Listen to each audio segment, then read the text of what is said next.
ივანიშვილის რეჟიმი და უკვე ჰააგა მოსკოვის მექანიზმის უკიდურესად კრიტიკული ანგარიში დოკუმენტი ყოვლის მომცველია საქართველოში არსებული უმძიმესი ვითარების შესახებ. ციტატა ანგარიშიდან. რომის სტატუტის წევრმა სახელმწიფოებმა შეიძლება განიხილონ საქართველოში არსებული ვითარების გადაცემა სისხლის სამართლის საერთაშორისო სასამართლოსთვის, პოლიტიკური დევნის, წამებისა და სხვა არაადამიანური ქმედებების მზარდი შემთხვევების გათვალისწინებით. კიდევ ერთი ამონარიდი ანგარიშიდან ქიმიური იარაღის შესახებ 1992 წლის კონვენციის წევრმა სახელმწიფოებმა შეიძლება მიმართონ ქიმიური იარაღის აკრძალვის ორგანიზაციის აღმასრულებელ საბჭოს საქართველოს ხელისუფლების მიერ ქიმიური იარაღის სავარაუდო გამოყენების ფაქტის გასარკვევად. იქვე ვკითხულობთ, ადამიანის უფლებათა ევროპული კონვენციის წევრმა სახელმწიფოებმა შეიძლება განიხილონ სახელმწიფოთა შორისი სარჩელის წარდგენა სტრასბურგის სასამართლოში. Წელი ანგარიში, რომელიც უკვე გამოქვეყნდა, მოიცავს 2024 წლის დასაწყისიდან დღემდე პერიოდს. დაუყოვნებლივ შეწყდეს ფიზიკური ძალის არაპროპორციული გამოყენება. კერძოდ, წამება და არასათანადო მოპყრობის სხვა ფორმები მშვიდობიანი მომიტინგეების, ჟურნალისტებისა და პოლიტიკური ოპონენტების მიმართ. 90-იანი წლებიდან მოყოლებული საქართველოს მე-18 შემთხვევაა, როცა მოსკოვის მექანიზმი ამოქმედდა. ამავე სიაშია მილოშევიჩის დანაშაულებრივი ქმედებები, ლუკაშენკოს რეპრესიები და საპროტესტო აქციების ძალადობრივი ჩახშობა, პუტინის რუსეთში ადამიანის უფლებები და მისი შეჭრა უკრაინაში, რასაც მშვიდობიანი მოქალაქეების მასობრივი განადგურება მოყვა და სხვა მოვლენები. ნატალი ჯახუტაშვილი შემოგვიერთდა ახლა პირდაპირ ეთერში აღწერილი დოკუმენტის მთავარი მიგნებებით.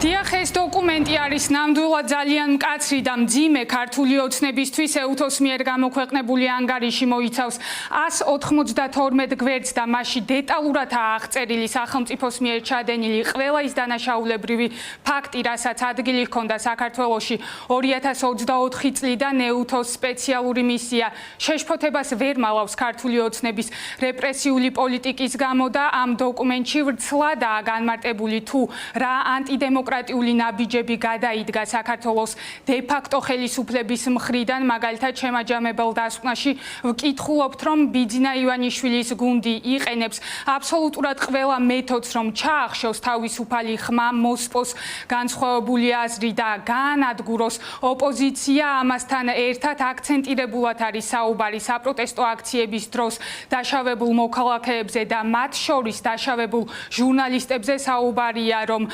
ძალიან ბევრი მოქალაქე დაშავდა, ძალიან ბევრ ადამიანს სასტიკად გაუსწორდნენ და ხანდახან ეს ქმედებები უტოლდებოდა არაადამიანურ მოპყრობას და წამებასაც კი, თუმცა ამ დრომდე არც ერთი მოძალადე დასჯილი არ არის.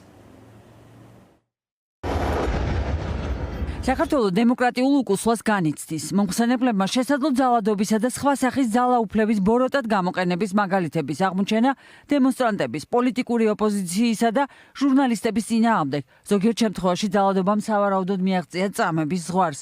ამ ძალადობის ჩამდენ პირთა თითქმის სრულ დაუსჯელობასთან ერთად ხელისუფლებამ თანდათან შეზღუდა გამოხატვის შეკრებისა და გაერთიანების თავისუფლება სამოქალაქო საზოგადოების, პოლიტიკური ოპოზიციის, დამოუკიდებელი მედიისა და LGBT თემის წინააღმდეგ მიმართული კანონმდებლობის შემოღებით. უფრო მეტიც, ეს თავისუფლებები უსაფუძვლოდ შეიზღუდა ისეთი ადმინისტრაციული შემზღუდავი ზომების აღსრულებით, როგორებიცაა მაღალი ჯარიმები და ადმინისტრაციული პატიმრობა. ასევე მთავრობის კრიტიკოსების წინააღმდეგ სისხლის სამართლის საქმეების აღძვრით. მთავარი ოპოზიციური პარტიების აკრძალვის მიმდინარე მცდელობები საფრთხეს უქმნის პოლიტიკური პლურალიზმის არსებობას. მთავრობისგან დამოუკიდებელი აქტორების მიმართ სრული განწყობის შექმნას ამძიმებს ძალადობის პრაქტიკულად უკონტროლო შემთხვევები, რომლებიც ჩადენილია მამაკაცების უცნობი ჯგუფების მიერ, რომლებიც დროდადრო მთავრობის კრიტიკოსებს ხშირად ესხმიან თავს საჯარო სივრცეებსა და დღისით აშკარად დაუსჯელობით. ამ გარემოს ასევე განაპირობებს მთავრობასთან დაკავშირებული პირების მკაცრი, მასტიგმატიზირებელი რიტორიკა. ეუთოს სპეციალური მისია მოუწოდებს ბიძინა ივანიშვილის რეჟიმს, რომ გაათავისუფლოს უკლებლივ ყველა პოლიტიკური პატიმარი. ამ დასკვნაში ნათქვამია ის, რომ უნდა შეწყდეს ასევე სისხლის სამართლებრივი დევნა პოლიტიკოსების წინააღმდეგ. პარტნიორებისთვის ყოვლად მიუღებელია, რომ ამდენი პოლიტიკოსი გამომწყდეულია გისოსებს მიღმა და მათი მოთხოვნაა, რომ ეს საქმეები დასრულდეს და ასევე ერთი თავი ეძღვნება ქიმიური იარაღის შესაძლო გამოყენებას დემონსტრანტების წინააღმდეგ და ამაზე EUTOS სპეციალური მისია მოუწოდებს ქართული ოცნების მთავრობას, რომ ამ მიმართულებით ითანამშრომლოს შესაბამის საერთაშორისო ორგანიზაციებთან. დაუყოვნებლივ და უპირობოდ გაათავისუფლონ პოლიტიკური მიზეზების გამო დაკავებული ყველა პატიმარი, განსაკუთრებით ოპოზიციის წევრები.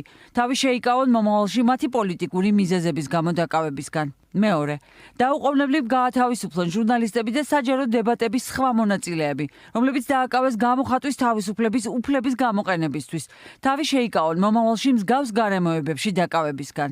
მესამე, დაცული უნდა იყოს კანონიერების პრინციპები, პროპორციულობა და სამართლიანი პროცესი, როდესაც საქმე ეხება თავისუფლების აღკვეთას.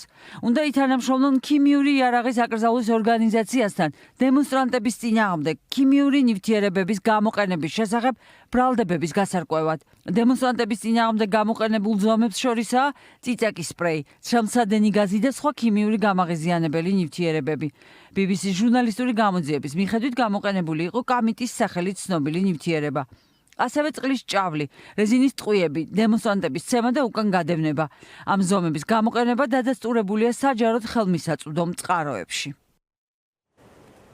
EUTOS სპეციალური მისია ასევე შეშფოთებას გამოთქვამს იმ ფაქტის გამო, რომ ქართული ოცნება გეგმავს ოპოზიციური პარტიების აკრძალვას და პირდაპირ მოწოდება გაკეთებული იმასთან დაკავშირებით, რომ ხელისუფლებამ უკან გაიწვიოს ეს საკონსტიტუციო სარჩელი. ამასთან ერთად დაგმობილია ბოლო დროს მიღებული კანონები ქართული ოცნების მიერ. ამ დოკუმენტში პირდაპირ წერია, რომ ეს კანონები არის ანტიდემოკრატიული ევროპულ სტანდარტებთან შეუსაბამო და ემსახურება სიტყვისა და აზრის გამოხატვის შეზღუდვას და ამასთან ერთად 2024 წლის საპარლამენტო არჩევნებთან დაკავშირებით ნათქვამია, რომ გამოვლენილი დარღვევები სრულყოფილად უნდა იქნეს გამოძიებული და ასევე მოთხოვნა არის წამოყენებული, რომ შემდეგ არჩევნებზე შესაძლებლობა ჰქონდეთ საერთაშორისო ორგანიზაციებს, რომ ჩამოვიდნენ უშუალოდ საქართველოში და ადგილიდან დააკვირდნენ ამ პროცესებს. არჩევნების დარღვევების შესახებ ყველა ბრალდების დამოუკიდებელი და მიუკერძოებელი გამოძიება. მეორე, არჩევნების ორგანიზებაში აუცილებელი ცვლილებების განხორციელება. EUTOS დემოკრატიული ინსტიტუტებისა და ადამიანის უფლებათა ოფისის ოდირის მიერ 2024 წლის საპარლამენტო არჩევნებთან დაკავშირებულ ანგარიშში მოცემული რეკომენდაციების შესაბამისად. მესამე, მომავალ არჩევნებზე დასაკვირვებლად გარე დამკვირვებლების მოწვევა. საკმარისად ადრე უნდა გაიგზავნოს მოწვევა, რომ ოდირმა შეძლოს საარჩევნო მისიის შინაარსიანად განხორციელება. მეოთხე, თავი შეიკავოს ოპოზიციის შესახებ ცილისწამებლური ინფორმაციის გავრცელებისგან და დაშინებისა და მუქარით რიტორიკული კამპანიებისგან. მეხუთე, თავი შეიკავოს საკონსტიტუციო სასამართლოში პოლიტიკური პარტიების აკრძალვის პროცედურების თვითნებური დაწყებისგან. უკან გაიწვიეს განხილვაში არსებული განცხადებები. მეექვსე, უკან გაიწვიეს პოლიტიკური ოპოზიციის ლიდერთა წინააღმდეგ თვითნებურად წაყენებული ბრალდებები.